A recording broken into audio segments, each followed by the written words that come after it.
இது பிறைநிலா தோன்றதுக்கு பல நூற்றாண்டுகளுக்கு முன்னாடியே இன்றைய உலகத்தோட அடித்தளத்தையே வடிவமைச்ச ஒரு மாபெரும் நாகரிகத்தோட கதை. கற்காலத்திற்கு ஈரானை அனுப்பி வைக்கப் போவதாக அமெரிக்க ஜனாதிபதி டொனால்ட் ட்ரம்ப் நேற்றைய தினம் எச்சரிக்கை விடுத்திருந்தார். We're going to bring them back to the Stone Ages where they belong. ஆனால் ஈரானோ அப்படியொன்றும் லேசுப்பட்ட நாடு கிடையாது. அதன் தொன்மை என்பது மனித நாகரிகத்தின் வரலாற்றின் ஒரு பாகமாக இருக்கின்றது. மொசப்பத்தேமிய நாகரிகம் என்று நாம் எல்லாம் கேள்விப்பட்டிருக்கின்றோம். அதன் தோற்று வாய்களில் ஒன்றுதான் ஈரான். அப்படிப்பட்ட நாகரிகமுள்ள ஒரு நாட்டை கற்காலத்திற்கு அனுப்புவதென்பது இலகுவானது கிடையாது. அமெரிக்க ஜனாதிபதி கூறியது போன்றே ஈரானினுடைய முக்கியமான வளங்களை, கேந்திர நிலையங்களை எல்லாம் அழிப்பதற்கான நடவடிக்கைகளை ஏற்கனவே ஆரம்பித்து விட்டார்களோ என்று ஐயம் ஏற்படுகின்றது. காரணம், அவர்களுடைய முக்கியமான ஒரு பாலத்தை எல்லாம் தகர்த்த காணொளிகள் தற்போது இணையத்திலே நாங்கள் காண கிடைக்கின்றது. ஆனால் ஈரானை பற்றி நாங்கள் அறிய அறிய, அதன் சிறப்புகளை உணர உணர, அது எவ்வளவு முக்கியமானது இந்த மனித குலத்திற்கு என்பது எங்களுக்கு நினைவிற்கு வருகின்றது. அதனை மேலும் மேலும் அறிய தூண்டுகின்றது. அந்த வகையிலே ஈரானுடைய நாகரிக சிறப்பு பற்றி ஒரு காணொளியை உங்களுக்கு உருவாக்கி இருக்கின்றேன், பாருங்கள். வணக்கம். வரலாற்றுல சில பக்கங்கள் எப்பவுமே ஒரு மர்மத்தோட தான் இருக்கும். அப்படிப்பட்ட ஒரு அத்தியாயத்தை தான் நாம இன்னைக்கு பார்க்க போறோம். இது பிறைநிலா தோன்றதுக்கு பல நூற்றாண்டுகளுக்கு முன்னாடியே இன்றைய உலகத்தோட அடித்தளத்தையே வடிவமைச்ச ஒரு மாபெரும் நாகரிகத்தோட கதை. இதுதான் பண்டைய ஈரான். ஒரே ஒரு நிமிஷம் யோசிச்சு பாருங்களேன். நாம தினமும் நல்லது கெட்டதுன்னு பேசுறோம். சொர்க்கம் நரகம் பத்தின நம்பிக்கைகள் இருக்கு. ஏன் நாம ரொம்ப பெருமையா பேசுற மனித உரிமைகள் கூட, இந்த ஐடியாஸ்லாம் நிஜமா எங்கிருந்து வந்திருக்கோம்? இதுக்கான பதில் நீங்க நினைக்கிற இடத்துல இல்லாம இருக்கலாம். ஆமா, நம்ம உலகத்தோட மிக முக்கியமான சில சிந்தனைகளோட ஆணிவேர் பலரும் பெருசா கண்டுக்காத இந்த பண்டைய நிலத்துல தான் புதைஞ்சிருக்கு. வாங்க அத பத்தி இன்னும் ஆழமா பார்க்கலாம்.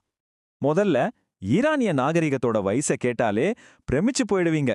இது வெறும் பழைய நாகரிகம் இல்ல, இது ஒரு ஆதி நாகரிகம். சொல்லப்போனா நாகரிகத்தோட விடியல் இங்கதான் ஆரம்பிச்சதுன்னே சொல்லலாம். ஈரானிய பீடபூமியில மனுஷங்களோட கால் தடம் 1,00,000க்கும் அதிகமான வருஷங்களா பதிஞ்சிருக்கு. சும்மா நினைச்சு பாருங்க, நம்ம நாகரிகத்தோட வேர் எவ்வளோ ஆழமா போயிருக்குன்னு. இதுவே ஒரு பெரிய சாட்சி இல்லையா? இங்கதான் மனுஷ நாகரிகத்தோட முதல் அடிகள்ல சில எடுத்து வைக்கப்பட்டிருக்கு.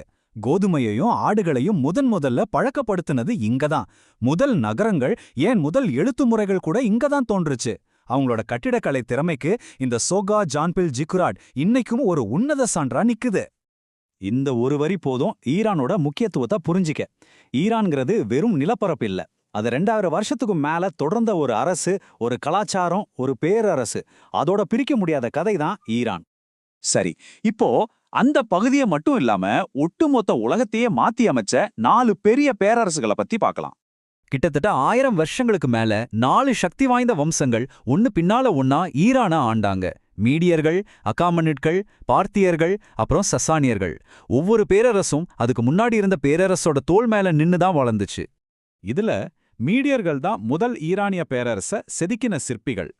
அவங்க அன்னைக்கு சூப்பர் பவரா இருந்த அசீரிய பேரரசியே காலி பண்ணிட்டு தங்களுக்கு பின்னாடி வந்தவங்களுக்கு ஒரு வலுவான அடித்தளத்தை போட்டு கொடுத்தாங்க. அடுத்து வந்தது அகாமனிட்கள். மகா சைரஸ் மனுஷ வரலாற்றிலேயே முதல் உலக பேரரச உருவாக்குனார். ஆனா அதோட ஸ்பெஷாலிட்டி அதோட சைஸ் இல்ல, அதோட சகிப்புத்தன்மை. பல மதங்களையும் கலாச்சாரங்களையும் மதிச்சு ஆட்சி செஞ்சது அந்த காலத்துல ஒரு புரட்சிகரமான விஷயம். அப்புறம் பார்த்தியர்கள், இவங்கள சில்க் ரோட்டோட கார்டியன்ஸ்னே சொல்லலாம்.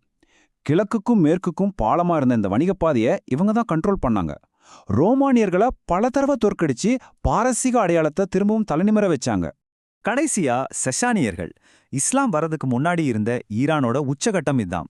இவங்க பைசாண்டியம் பேரரசுக்கு ஈக்குவலான போட்டியாளரா இருந்தாங்க. கலை, அறிவியல், தத்துவம்னு எல்லாத்துலேயும் கொடிகட்டி பறந்தாங்க. சொல்லப்போனா இதுக்கு பிறகு வந்த இஸ்லாமிய பொற்காலத்துக்கான ஒரு அறிவு பட்டறையாவே இவங்க அரசு இருந்துச்சு.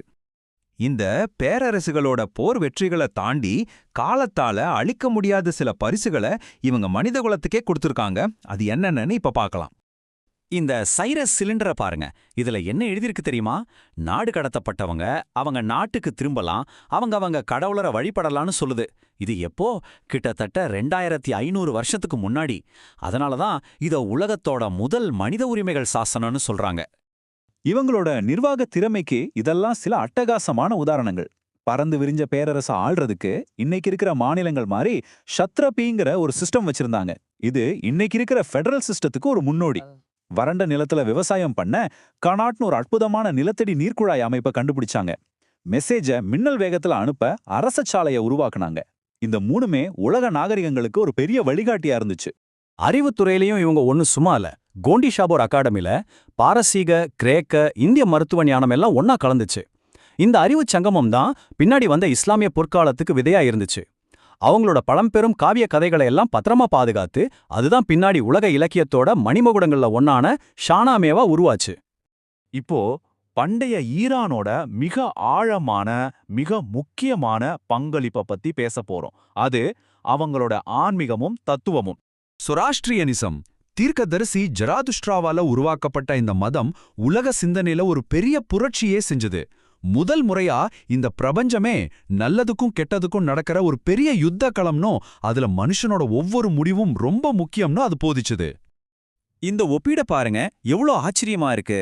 இறுதி தீர்ப்பு, சொர்க்கம், நரகம், இறந்தவங்க உயிர் தெழும்புறது, ஒரே கடவுள், சாத்தான் மாதிரியான கருத்துக்கள், இது எல்லாமே முதல்ல சொராஷ்ட்ரிய மதத்துல தோன்றி அதுக்கப்புறம்தான் யூதம், கிறிஸ்தவம், இஸ்லாம்னு இந்த 3 பெரிய மதங்கள்லயும் தாக்கத்தை ஏற்படுத்துச்சுன்னு அறிஞர்கள் சொல்றாங்க. சுருக்கமா சொல்லணும்னா, இன்னைக்கு உலகத்துல பெரும்பான்மையான மக்கள் பின்பற்ற மதங்களோட தார்மீக வரைபடத்துல ஒரு முக்கியமான பகுதி பண்டைய ஈரான்ல தான் வரையப்பட்டிருக்கு. இது மனித குலத்துக்கே கிடைச்ச முதல் உலகளாவிய நெறிமுறை கட்டமைப்பு. இறுதியா இந்த கதையோட முடிவுக்கு வருவோம். ஒரு பேரரசோட வீழ்ச்சின்னு நாம சொல்றத கொஞ்சம் வேற ஒரு கோணத்துல பார்க்க போறோம். ஆமா, கிபி 651ல அரபு படையெடுப்புகளால ஆயிரக்கணக்கான வருஷமா நீடிச்ச சசானிய பேரரசு முடிவுக்கு வந்தது. இது ஒரு வரலாற்று உண்மைதான். ஆனா கதை அதோட முடியல. அந்த பேரரசு முழுசா அழிஞ்சு போகல. அதுக்கு பதிலா அது உள்வாங்கப்பட்டு ஒரு புது வடிவத்தை எடுத்தது. அதாவது அது உருமாறியது. அது எப்படின்னு கேக்குறீங்களா? சசானிய பேரரசோட நிர்வாகிகள், மருத்துவர்கள், விஞ்ஞானிகள், தத்துவவாதிகள் இவங்க தான் புதுசா உருவான இஸ்லாமிய பேரரசோட நிர்வாகத்தையும் அறிவுலகத்தையும் கட்டமைச்சாங்க. அவங்களோட அறிவு தான் இஸ்லாமிய பொற்காலத்துக்கு ஒரு தீப்பந்தமா மாறுச்சு. ஆக பழைய பேரரசு வீழல, அது அடுத்த பெரிய நாகரிகத்துக்குள்ள கரைஞ்சு அதுக்கு ஒளியூட்டி இருக்கு. அதனால இந்த ஆய்வோட கடைசியில இந்த கேள்விதான் நிக்குது. பண்டைய ஈரான் மாதிரி இன்னைக்கு நம்ம உலகத்தான் அமைதியா வடிவமைச்சுக்கிட்டு இருக்கிற, ஆனா நாம சுத்தமா மறந்து போன வேற என்னென்ன வரலாறுகள் இருக்கு? கொஞ்சம் யோசிச்சு பாருங்க.